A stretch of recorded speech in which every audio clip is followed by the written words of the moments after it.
১২৫তম IFA শিল্ডের final, যেখানে Kolkata derby অনুষ্ঠিত হলো। ইস্ট বেঙ্গল এফসি মুখোমুখি ছিল মোহনবাগান সুপার জায়ান্টের, এবং শুরু থেকে আক্রমণ হয়।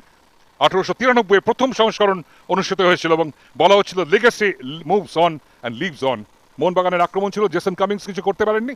এইখান থেকে চমৎকারভাবে অ্যাঙ্গেলটাকে কমিয়ে দিলেন বিশাল কায়েত। এখানে বাইলাইন থেকে কাটব্যাক ছিল জেসন কামিংসের। দুটো দলই সুযোগ মতো আক্রমণ করার চেষ্টা করেছে, একটু ফিজিক্যাল। নরেম মহেশ ওখানে ফাউল হয়। এটা ভাসানো বল, হেডার ছিল, চাপ তৈরি করছিল, এবং এইখানে দূরপাল্লার শটটা অনেকটা উঁচু হয়ে উড়ে চলে যায়। এবং তারপরে একটা চমৎকার আক্রমণ আসে, বা পায়ের শট, বিশাল কায়েত বাদিকে ঝাঁপিয়ে পড়ে বাঁচিয়ে দেন। এবং আবারও একটা সুযোগ এসেছিল, বিপিন সিং পৌঁছে গেছিলেন। নরেম মহেশ আজকে একটা দুর্দান্ত ফুটবল খেলেছেন বলা যায়। এবং তারপরে প্রতি আক্রমণে একদম ওপেন হয়ে গেছিল, এবং এইখানটায় প্রফসুকন সিঙ্গিল দারুণভাবে আউটিংয়ে বেরিয়ে আসেন। এবং আপুইয়া যে পাসটা বাড়িয়েছিলেন, থ্রু পাস, ব্রিলিয়েন্ট।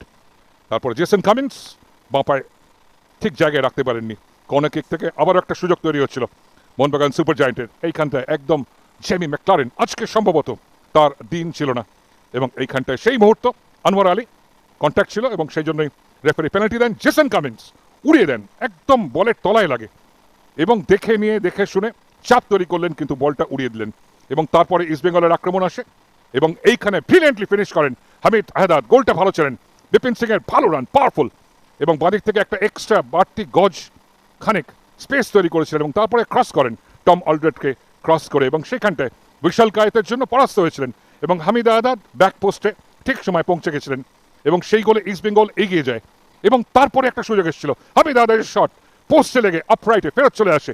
এইখানটায় এই গোলটা এসে গেলে কিন্তু ম্যাচ কিছুটা ইস্টবেঙ্গলের অনুকূলে চলে আসতে পারত। গ্রেট বল ছিল নরেম মহেশ সিং এর, আজকে অসম্ভব ভালো ফুটবল খেলেছেন। এবং হামিদ আহদাদ যে গোলটা ছেলেন, সেটা কিন্তু তিনি বারবারই বুঝিয়ে দিচ্ছিলেন। এবং তারপরে একটা সেট আপ ছিল হামিদ আহদাদের, পারেননি। মোহনবাগান তারপরে ম্যাচের মধ্যে ফেরত আসে। দ্বিতীয় এবং তৃতীয় কোয়ার্টার প্রথমার্ধের তারা কিন্তু দারুণভাবে লড়াইয়ের মধ্যে চলে আসে। তারপরে একটা ক্রস ছিল, লিস্টন কোলাসো সেট আপ করেন, আপোয়া ব্রিলিয়েন্ট একটা শট মারেন, এবং সেটা ক্রসবারের তলায় লেগে গোল লাইনের ওপারে বাউন্স করে ব্যাক করে আসে। বাঁ পায়ের শট, কার্লার ছিল, এবং সেটা রাইজ করছিল সাল আব্দুল সামাদ। সেখান থেকে লিস্টন কোলাসো হয়ে ব্রিলিয়েন্ট একটা সেট আপ ছিল। এবং প্রফসুকন সিঙ্গেল পজিশন দেখুন, গোল লাইন ছেড়ে তিনি কিন্তু কিছুটা বাইরে ছিলেন, এবং এইখানটায় সেকেন্ড জাম্প করেও কিন্তু পৌঁছতে পারেননি। প্রথমার্ধেই দুটো গোল, এবং তারপরে দ্বিতীয়ার্ধে আবারও যখন খেলা শুরু হয়, মোহনবাগান কিন্তু চাপটা বজায় রাখছিল। লড়াইয়ের মধ্যে তারা কিন্তু ক্রমশ ফেরত চলে আসে, এবং সাহাল আব্দুল সামাদ দূর থেকে চেষ্টা করছিলেন প্রফসুকনের পরীক্ষা নেওয়ার জন্য। এবং এরপরে বাইলাইন থেকে লিস্টন কোলাসো, এইটা ফিনিশ হওয়া উচিত ছিল, এবং কোনো মতে লিস্টন দারুণ ভালো একটা রান করেন, ফাঁকা জায়গা ছিল, এবং ওইখানটায় জেমি ম্যাকলারেন এবং জেসন কামিংস অ্যারাইভ করেছিলেন, কিন্তু আনোয়ার আলী অ্যাঙ্গেলটাকে শর্ট করেন। রশিদ ভালো বল বাড়িয়েছিলেন, অবশ্যই এটা অফসাইড হয়ে যায়। হামিদ আহদাদ জানেন যে তিনি অফসাইডে ছিলেন। এবং তারপরে একটা আক্রমণ আসে বাঁদিক থেকে। ইস্টবেঙ্গল বারবার কিছুটা চাপ তৈরি করার চেষ্টা করছিল। সাল Abdul Samad, great work, smart চিন্তা, এবং এইখানটায় চুংনঙ্গা তাকে ব্লক করেন। তারপরে সেই ফ্রি কিকটা ঠিক মতো জায়গায় রাখতেননি। রবসন রবিনো খুঁজছিলেন লম্বা মাথা, কিন্তু ওখানটায় জেমি ম্যাকলারেন, আজকে সম্ভবত তার দিন ছিল না। মিগুয়েল পরিবর্তন হিসেবে আসেন, এবং তারপরে আসেন প্রথমবারের জন্য ভারতের মাটিতে হিরোশি ইবুসুকে। তার উচ্চতাটা দুর্ধর্ষ, কারণ গুরপ্রীত সিং সান্ধুর মতোই প্রায় তার উচ্চতা, 6 ফুট 5 ইঞ্চি। এইখানটায় দারুণ রান করেছিলেন মোহাম্মদ রশিদ, এবং গিয়ে গোলের শটটা নিতে পারেননি। সাল আব্দুল সামাদের সঙ্গে একটা ম্যাচ আপ ছিল বারবারই জয় গুপ্তার। এইখানটায় ভীষণ একটা বড় ভুল হতে পারত। বিশাল কায়েত ওই ব্যাক পাসটাকে ধরার চেষ্টায় প্রায় পৌঁছে দিয়েছিলেন প্রতিপক্ষর পায়ে। তারপরে দূরপাল্লা একটা শট ছিল, এবং সবসময় চেষ্টায় ছিল পিভি বিষ্ণু ভালো একটা সেট আপ করেন।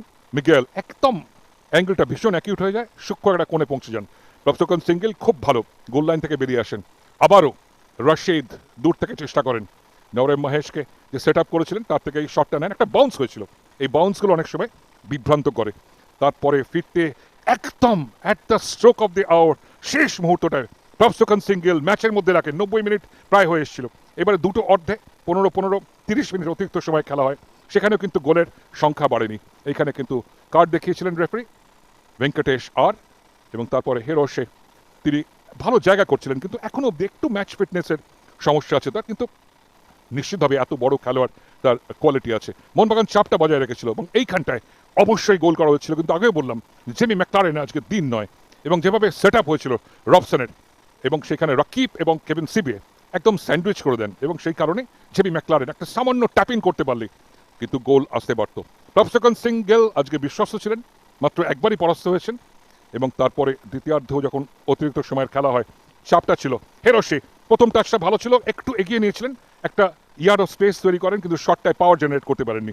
এইখানটায় ভীষণ ক্লামজি চ্যালেঞ্জ ছিল সুভাশিসের এবং সেই কারণে তার নাম রেফারির বইয়ে ওঠে এবং মোহনবাগান এবং ইস্টবেঙ্গল দুদলই চেষ্টা করছিল মোহনবাগানের আক্রমণের চাপটা একটু বাড়তি ছিল। মনবীর পরিবর্তন হিসেবে আসেন এবং ডেমি পেট্রাটস এসেছিলেন, কিন্তু তিনি সেই জায়গায় সুযোগ খুব তৈরি করতে পারেনি। রবসন তার ক্রিয়েটিভিটি ভীষণ ভীষণ কাজে দেয়, এখানে ডেমি পেট্রাটস জায়গায় ছিলেন না। লেস্টন কোলাসো ভালো একটা ক্রস বাড়ান কিন্তু প্রফসেকন সিঙ্গেল বেরিয়ে চলে আসেন। তারপরে চলে যায় একটা লম্বা বল যেটা প্রফসেকন সিঙ্গেল বেরিয়ে এসেছিলেন। পেনাল্টি শুট আউটে ম্যাচ চলে যায় নাটক এবং আইকনিক সল্টলেক স্টেডিয়ামে। প্রথম শট নেন মিগেল, সামান্য থামলেন নেইমার স্টাইল এবং তারপরে বাঁপায় প্লেস করলেন একেবারে বিশাল কায়েতের বাদিক দিয়ে। ইস্টবেঙ্গল এগিয়ে যায় 1-0 এবং তারপরে পরপর শট নেওয়া হয়। আরেক ব্রাজিলীয় তার সঙ্গে রবসন থেমে দেখে শুনে ডান পায়ে প্লেস করেন এবং দেবজিৎ মজুমদারকে আজকে পেনাল্টি সেভ করার জন্য তাকে নামিয়েছিলেন অস্কার ব্রুজো। কিছুটা বাজির চাল বলতে পারা যায়, একটা গ্যাম্বল ছিল।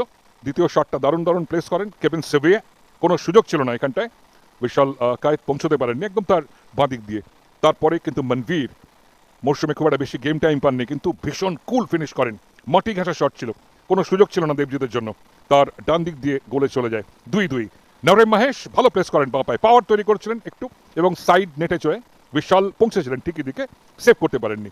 লিস্টন কোলাসো ডুরান্ডেও দারুণ ভালো পেনাল্টি নিয়েছিলেন এবং এখানেও কনভার্ট করতে ভুল করেনি, যদিও ম্যাচটায় কিন্তু লিস্টন আজকে খুব একটা তাকে খুঁজে পাওয়া যায়নি। এরপরে আসে সেই মুহূর্ত জয় গুপ্তা এবং ম্যাচের টার্নিং পয়েন্ট বলা যেতে পারে, যেখানটা ডান দিকে পূর্ব অনুমানে ঝাঁপিয়ে পড়ে বিশাল কায়েত একদম বাজ পাখির মতো বাঁচিয়ে দেন এবং সেটাই টার্নিং পয়েন্ট হয়।